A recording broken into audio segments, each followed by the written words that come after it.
Welcome back to my channel commerce hour. ഒരുപാട് ഗ്യാപ്പിന് ശേഷം അബൌട്ട് ഒരു 2 months ഒക്കെ ആയിട്ടുണ്ടാവും വീഡിയോ അപ്ലോഡ് ചെയ്തിട്ട്. അപ്പോൾ ഇന്ന് വീഡിയോ അപ്ലോഡ് ചെയ്യാൻ കാരണം എക്സാംസ് ഒക്കെ ഇന്ന് 10th ജാനുവരി നമ്മുടെ ICMAI കണ്ടക്ട് ചെയ്യുന്ന ഓൺലൈൻ എക്സാംസിൻ്റെ ലാസ്റ്റ് ഡേ ആയിരുന്നു ഇന്ന്. കുറേ സ്ട്രെസ്ഫുൾ ആയിട്ടുള്ള ഡേയ്സിലൂടെയാണ് നമ്മൾ ഓരോ CMA സ്റ്റുഡൻസും കടന്നു പോയിട്ടുണ്ടായിരുന്നത്. അപ്പോൾ അതുകൊണ്ട് തന്നെ കുറേ ഡൗട്ടും ഒരുപാട് പ്രഷറിലാണ് എല്ലാവരും നിൽക്കുന്നത് തന്നെ. ഇപ്പോഴും എന്താണ് ഇനി എന്ന് അറിയാതെ നിൽക്കുന്ന ഒരുപാട് സ്റ്റുഡൻസ് ഉണ്ട്. അപ്പോൾ അവർക്കൊക്കെ വേണ്ടിയിട്ടാണ് ഇന്ന് ഈ വീഡിയോ ഞാൻ ചെയ്യുന്നത്. ഫസ്റ്റ് സെക്ഷൻ എക്സാം ഇന്നത്തോടെ കംപ്ലീറ്റ് ആയി. CMA ഇൻ്റർ ആൻഡ് ഫൈനൽ സ്റ്റുഡൻസിന് ഹോം ബേസ്ഡ് ആയിട്ടുള്ള എക്സാം എഴുതുന്ന സ്റ്റുഡൻസിനും കുറച്ച് കുട്ടികൾക്ക് സെൻറ്റർ ബേസ്ഡ് ആയിട്ടും എക്സാം എഴുതാൻ പറ്റി.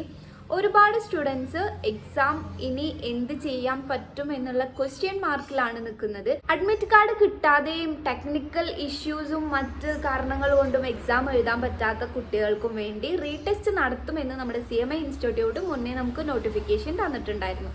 അപ്പോൾ ഈ ഫസ്റ്റ് സെക്ഷൻ എക്സാം കഴിയുന്നതോട് കൂടെ തന്നെ മറ്റേ എക്സാം എഴുതാൻ പറ്റാത്ത കാറ്റഗറിയിലുള്ള കുട്ടികൾക്കും എക്സാം എഴുതാൻ പറ്റും.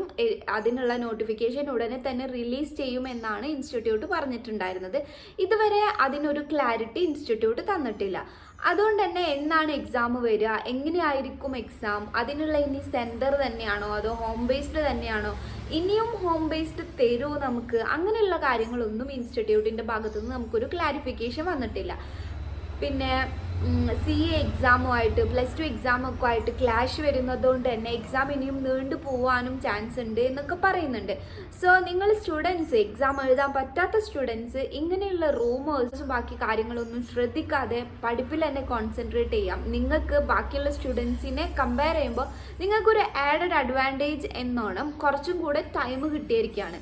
ആ ടൈം നിങ്ങൾ റിവൈസ് ചെയ്യാൻ വേണ്ടിയിട്ട് യൂട്ടിലൈസ് ചെയ്യുക. അല്ലാതെ കുറേ ടെൻഷൻ അടിച്ചിട്ടോ അല്ലെങ്കിൽ ഇതിൻ്റെ പിന്നിലിരുന്ന് പ്രശ്നങ്ങൾ പറഞ്ഞുകൊണ്ട് ഈ സോഷ്യൽ മീഡിയയിൽ സെർച്ച് ചെയ്തുകൊണ്ടോ ഒന്നും നമുക്ക് നേടിയെടുക്കാനില്ല. നമ്മൾ ചെയ്യേണ്ടത് എക്സാമിന് വേണ്ടി പ്രിപ്പയർ ചെയ്യുക. ഇപ്പോൾ ഒരു സെക്ഷൻ എക്സാം കഴിഞ്ഞതിൻ്റെ റിവ്യൂ എന്താണെന്ന് വെച്ചാൽ, intermediate exam and final exam കഴിഞ്ഞു. കുറേ ഇഷ്യൂസ് ഒക്കെ ഉണ്ടായിട്ടുണ്ട്. അതുപോലെ തന്നെ ഫസ്റ്റ് 1-2 എക്സാമിന് കോപ്പി അടിക്കാനുള്ള ശ്രമങ്ങൾ ഒരുപാട് നടക്കുകയും അതുകൊണ്ട് തന്നെ കുറേ കുട്ടികൾക്ക് DBAR കിട്ടും എന്നുള്ള കാര്യങ്ങളൊക്കെ ഇൻസ്റ്റിറ്റ്യൂട്ട് നോട്ടിഫിക്കേഷൻ സർക്കുലറായിട്ട് അപ്പം തന്നെ പുറത്തു വിട്ടിട്ടുണ്ടായിരുന്നു.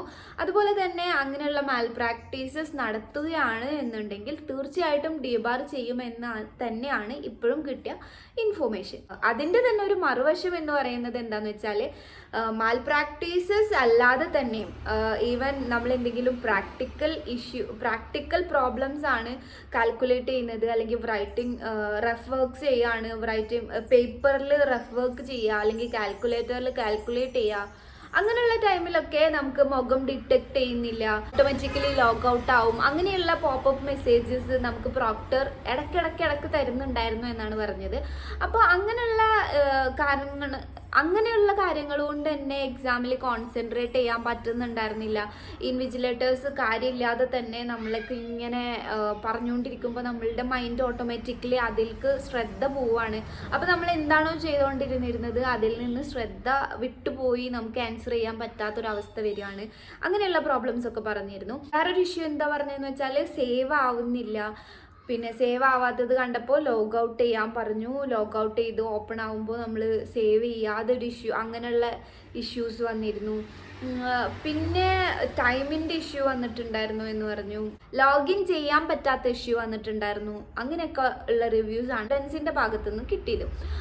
പ്രാക്ടിക്കൽ പേപ്പേഴ്സ് നല്ല ടഫായിട്ട് തന്നെയാണ് ഓൺലൈൻ എക്സാമിന് വന്നത്. പ്രാക്ടിക്കൽ പേപ്പേഴ്സിൻ്റെ പ്രോബ്ലംസ്, അറ്റൻഡ് ചെയ്യാൻ പറ്റാത്ത സ്റ്റെപ്പ് വർക്കിങ്ങിൻ്റെ ഒക്കെ പ്രോബ്ലം ഓൺലൈൻ എക്സാം ആയിരിക്കുമ്പോൾ നമുക്കൊരിക്കലും എന്ത് ചെയ്യാൻ പറ്റില്ല, അതിനെ സോൾവ് ചെയ്ത് വരാൻ പറ്റില്ല. ഓൺലൈൻ എക്സാം ഈ ഒരു ലെവലിൽ തന്നെയാണ് നടത്താൻ പറ്റുള്ളൂ. നമുക്ക് ഓൺലൈനായിട്ട് എക്സാം അറ്റൻഡ് ചെയ്യാനുള്ള ഒരു ക്യാപ്പബിലിറ്റി മുന്നേ നമ്മൾ ആക്കിയെടുത്തിട്ടില്ല എന്നുള്ളതാണ് ഇതിൻ്റെ ഒരു കുഴപ്പം. നമ്മൾ ആ ഒരു ലെവലിലാണ് നമ്മളുടെ എഡ്യൂക്കേഷൻ സിസ്റ്റം പോയിട്ടുണ്ടായിരുന്നത് എന്നുണ്ടെങ്കിൽ ഈ ഒരു പ്രോബ്ലം നമ്മളിപ്പോൾ ഫേസ് ചെയ്യില്ലായിരുന്നു.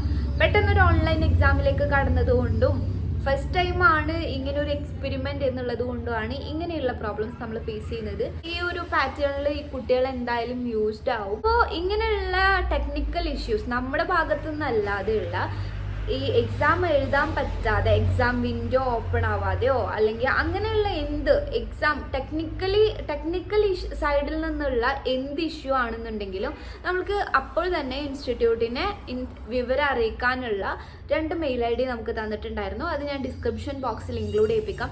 അപ്പോൾ ആ മെയിൽ ID പോയിട്ട് നിങ്ങൾക്ക് എന്ത് പരാതി ഉണ്ടെന്നുണ്ടെങ്കിലും അല്ലെങ്കിൽ നിങ്ങൾ ഫേസ് ചെയ്ത ഇഷ്യൂ എന്താണ് എന്നുണ്ടെങ്കിലും നിങ്ങൾക്ക് ആ ഒരു മെയിൽ ID നിങ്ങൾക്ക് ഇൻസ്റ്റിറ്റ്യൂട്ടിനെ അറിയിക്കാവുന്നതാണ്. ജെന്യുവിൻ ആയിട്ടുള്ള റീസൺ ആണെന്നുണ്ടെങ്കിൽ എന്തായാലും നിങ്ങൾക്ക് റീടെസ്റ്റ് പ്രൊവൈഡ് ചെയ്യുന്നതാണ്. പിന്നെ റീടെസ്റ്റ് ചെയ്യുമ്പോൾ എല്ലാ പേപ്പറും ചെയ്യണോ?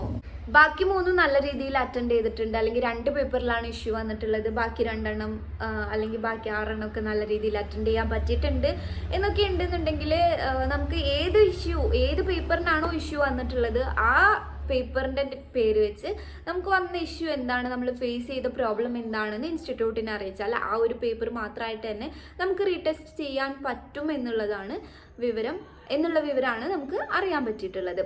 പിന്നെ അതുപോലെ ഡേറ്റിനെ പറ്റിയിട്ടോ എങ്ങനെയാണ് എപ്പോഴാണ് കണ്ടക്ട് ചെയ്യുന്നത് എന്നുള്ള കാര്യങ്ങളൊന്നും ഇൻസ്റ്റിറ്റ്യൂട്ട് ഇതുവരെ ഒന്നും പറഞ്ഞിട്ടില്ലാത്ത സ്ഥിതിക്ക് അങ്ങനെയുള്ള കാര്യങ്ങൾക്കൊന്നും ശ്രദ്ധിക്കാതെ ഇൻസ്റ്റിറ്റ്യൂട്ട് നോട്ടിഫിക്കേഷൻ ആയിട്ട് നമ്മുടെ ICMAI.in എന്ന് പറഞ്ഞിട്ടുള്ള സൈറ്റിൽ എന്താണോ പോസ്റ്റ് ചെയ്യുന്നത് അതിൽ ആ ഒരു സൈറ്റ് ത്രൂ വരുന്ന ഇൻഫോർമേഷൻസ് അല്ലാതെ വേറൊരു ഇൻഫോർമേഷൻസും നിങ്ങൾ എന്ത് ചെയ്യേണ്ട കാര്യമില്ല, ബോധർ ചെയ്യേണ്ട കാര്യമില്ല. സോ അതിൽ എന്ത് ഇൻഫോർമേഷനാണ് വരുന്നത് എന്നുള്ളത് നമ്മൾ ശ്രദ്ധിച്ചാൽ മതി. പിന്നെ അങ്ങനെ എന്തെങ്കിലും ഇൻഫോർമേഷൻ വരികയാണെന്നുണ്ടെങ്കിൽ ഞാൻ വേഗം തന്നെ ഒരു വീഡിയോ അപ്ലോഡ് ചെയ്യാം. അപ്പോൾ ഇന്ന് മെയിനായിട്ട് ഈ വീഡിയോ അപ്ലോഡ് ചെയ്യാൻ കാരണം ഇതുപോലെയുള്ള റൂമേഴ്സിനോടൊന്നും നമ്മൾ ശ്രദ്ധിക്കേണ്ട, പഠിക്കാനുള്ളത് പഠിക്കുക.